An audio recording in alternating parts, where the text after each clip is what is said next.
Honorable Speaker, allow me to start by saying that today, as I make this final contribution on the floor of this Honorable House, with a lot of humility, gratitude, and honor, I want to give special thanks to the Almighty God, who gave me the energy and the noble commitment to stay focused on my role as Suba South MP for nearly 2 decades. Like all members who have spoken in this House, these wonderful debates approving our nominations, it's going to be a great wrench to leave the House. But as the book of Ecclesiastes 3:1-8 says, for everything there is a season and a time for every matter under heaven. Today comes that day to say goodbye to the Legislative Assembly. Amen. Honorable Speaker, as you are all aware, 2 weeks ago, His Excellency the President, Dr. William Samoei Ruto, nominated me as the Cabinet Secretary for National Treasury and Economic Planning, an appointment which I heartily accepted. Consequently, I have since been vetted by the Committee on Appointments and approved by this House to assume the new role. I want to thank you, members who have approved my nomination. By extending this hand of cooperation, may I exceptionally thank His Excellency the President for trust he bestowed upon me to sit at the topmost decision-making organ of the country. I am humbled by the warm gesture and remain mindful of the aspirations and expectations of Kenyans as I assume the office as the Cabinet Secretary, National Treasury and Economic Planning. Simply put, the people of Kenya are entrusting me with their granary. Honorable Speaker, in the backdrop of this long political journey, I wish to acknowledge my party leader, Right Honorable Raila Amolo Odinga, and the entire ODM fraternity, who imparted the foundations of knowledge and skills on leadership, as well as trusting me with party leadership positions. I am equally indebted to for the space to ride on the same party ticket to Parliament for a record 17 years, priding myself as one of the longest-serving members of this House. I have said one of the longest. The Honorable Shakil Shaberi is complaining, but I have said one of the longest. The opportunity to serve as an assistant minister during the Grand Coalition government, minority leader in the 12th Parliament, Public Accounts Committee chair, and, of course, the chairmanship of ODM for a decade. I honestly appreciate your immense support, contribution, and encouragement. Your valuable contribution will always remain treasured in my heart forever. Honorable Speaker, on social aspect or social dimension of this undertaking have been answered to my family, beginning with my late parents for their blessings that I carry with me today to greatness. To my beloved wife, Rhoda Mbadi, and my children, I am forever indebted to you for being my sounding board, always encouraging and pushing me to excel and be the best father and husband. Your full-time prayers, guidance, wisdom, and knowledge in the entire political journey gave me the zeal to proceed even during my lowest moments, and there were many. To my brothers, and that is where I'm going to end my family issues, may God bless you for your relentless efforts to support my academic journey and upbringing, always stepping in for our parents. Exceptional appreciation will go to 2 of my brothers, Stephen Ogola and Maurice Ogalo. If not for you, I would have dropped out of school. My brother, Stephen Ogola, I will never forget how you braved the harsh, cold weather of Kericho tea plantations, denying yourself the basics to get me school fees from your meager savings. I salute you. How I wish our late parents were alive to witness this historic moment. They have always wanted the best for us. May God keep their soul in eternal peace.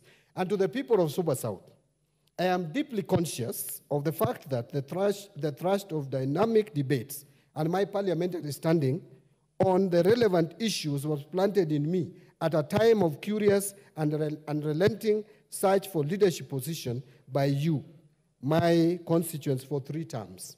I am grateful for the opportunity to serve you as your member of parliament for 15 years. Thank you for your support, organic love, and for ensuring that I won with increased majorities over the years. Honorable Speaker, as a community, we did exceedingly well, utilizing NGCDF to ensure that our children continue to access quality education by strategically renovating and expanding our educational infrastructure and bursaries to cope with the number of students enrolling in schools. We leverage the participation of our people in meaningful development to transform lives through bigger, broader, better managed and well-resourced constituency projects. We enhance participatory approaches within the constituency and ensuring judicial use of public resources and many more. Thank you once again for the opportunity to be your member of parliament. And now to my fellow Kenyans. I am overwhelmed by the messages of goodwill you sent before, during, and after my vetting. My heart is elated with the heartwarming compliments and well wishes I have received so far. This demonstrates the level of confidence and hope Kenyans have in me. And dear colleagues, now I come to members of the National Assembly. Dear colleagues, I have never shied from playing my role as a member of this House. I have diligently performed my legislative functions to the best of my knowledge for the last 17 years. To this day, I will cite a few. I have represented my constituents and special interests in the National Assembly as required. I have participated in deliberation and resolutions of issues of concern to the people. I go on record as the only member of this House who, after meticulously analyzing the budget managed to discover a fictitious computer error of Kenya shillings 10 billion in the budget estimates for the financial year 2011 and 2012, which the ministry later acknowledged. I have participated in the enactment of the legislations in accordance with the Constitution, notably being part of the legislative task force that drafted the Public Finance Management Act 2012. As a member of the Constitutional Implementation Oversight Committee, I actively participated in the actualization of the Constitution of Kenya 2010, especially the enactment of legislations envisaged in the 5th schedule of the Constitution. Mr. Speaker, you'll remember you were with me in the 10th Parliament. Being in CIOC was very lucrative in the sense that people really respected you. Even ministers were fighting to be in that committee, and I got the privilege to be in that committee, and I served diligently. In 2013, I'm proud to have brought an amendment to the VAT Act on basic commodities from being standard rated to either zero rated or exempt community, which at least helped in lowering cost of living. I have diligently participated in appropriation of funds, as you all know, but I have outstandingly played my role in oversighting national government expenditures. I've also participated in the development of policies of national importance, just to mention but a few. I take over as Cabinet Secretary, Mr. Speaker, for the National Treasury and Economic Planning. I am acutely aware that we are at the center of a storm, a tax storm, a debt storm, and an economic storm. Nonetheless, we must forge forward.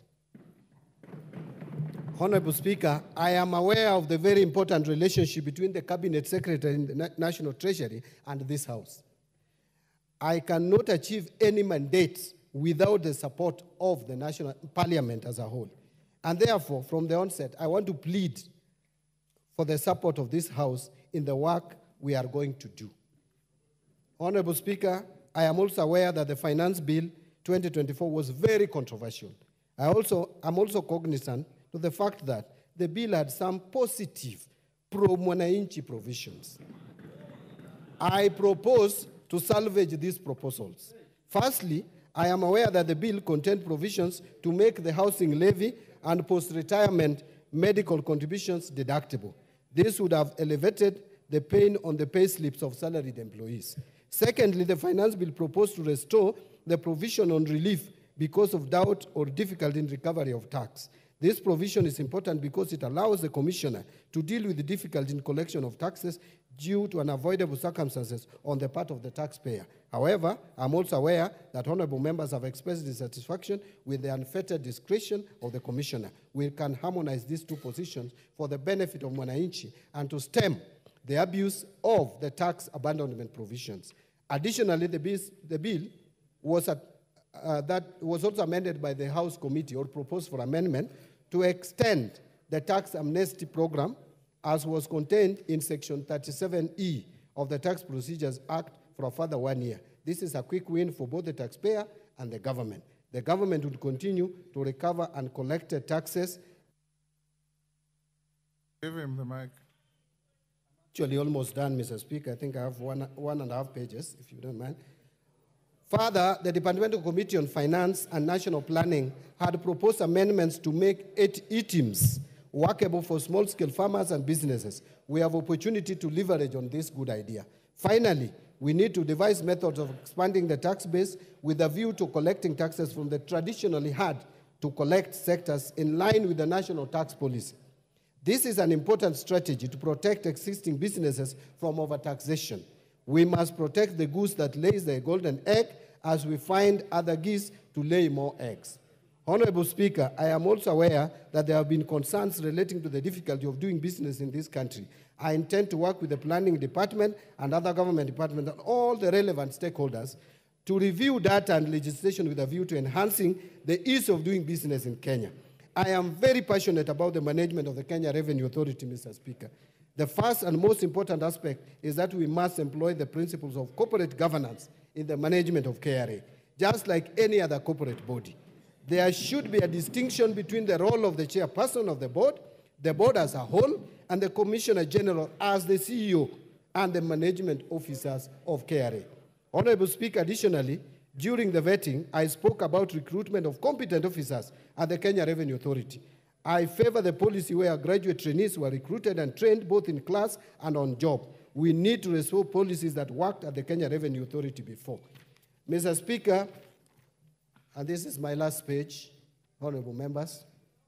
Honorable Speaker, with regards to Article 223 of the Constitution, I've been very vocal. As you are aware, I did propose an amendment to the Public Finance Management Act with a view to establishing some checks and balances on the use of this article. The bill did not proceed. However, I intend to ensure the prudent use of Article 223 of the Constitution in the overall fiscal framework.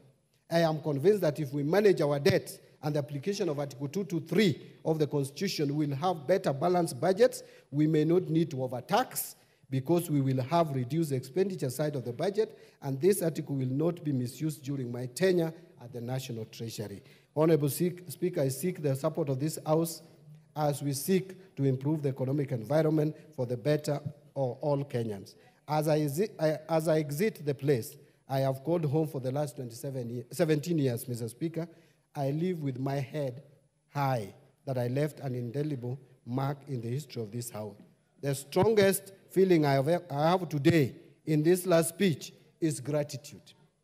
That is gratitude for the opportunities that I have had and for many people I have served with, but most importantly, for the many moments of connection and witness to the lives of others, which I believe is the deepest privilege of public life.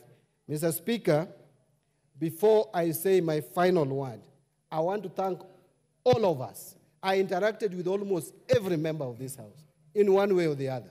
And Mr. Speaker, I would tell you that I enjoyed working with members of Parliament from across the aisle. I am one person who has very strong opinions, and members know. But we do it with decorum and with respect, because Kenya belongs to all of us.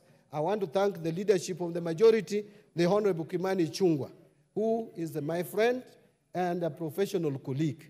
At times, we didn't agree a lot. But outside the chambers, we were always friends, Mr. Speaker. He's one person who knows where I live and knows my children and wife because we are friends. Honorable Mbadi learned a lot from me. And you will continue to learn even in the executive. I wish when I'm leaving the executive, you also join the executive at one stage. And of course, the whip, this whip, I got him from the streets and mentored him to become who he is, Mr. Speaker. From the minority side, my successor as minority leader, Honorable Pio Wandai, you have done well in that office. And I want to thank you that even though it was very difficult to work with someone, you have succeeded, but we managed to strike a balance. And I want to thank all of you. Of course, Honorable Junet, we have come a long way. You know what we have gone through. I would not want to disclose in this House, but we have faced a lot of challenges. Mr. Speaker, to you, I want to be grateful to you again. Once more, we have interacted a lot. We started in the opposition, working together. Of course, I found you in the government. Then we worked in the opposition. When we were facing a lot of frustration, Mr. Speaker, you remember one time I had to save you up there when some MPs wanted to kill you.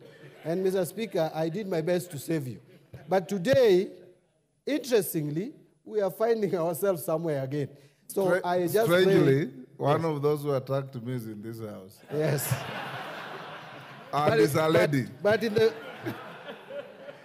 the spirit of forgiveness, Mr. Speaker, I want to just conclude by... And she's my very good friend, I must say.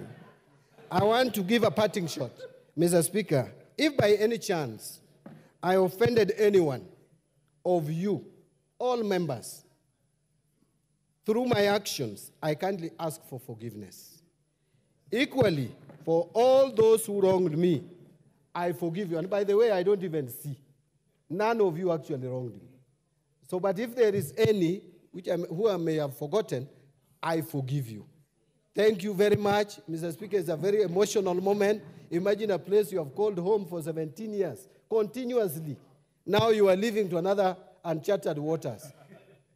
May I pray that God bless Kenya and God bless National Assembly of the Republic of Kenya. Thank you.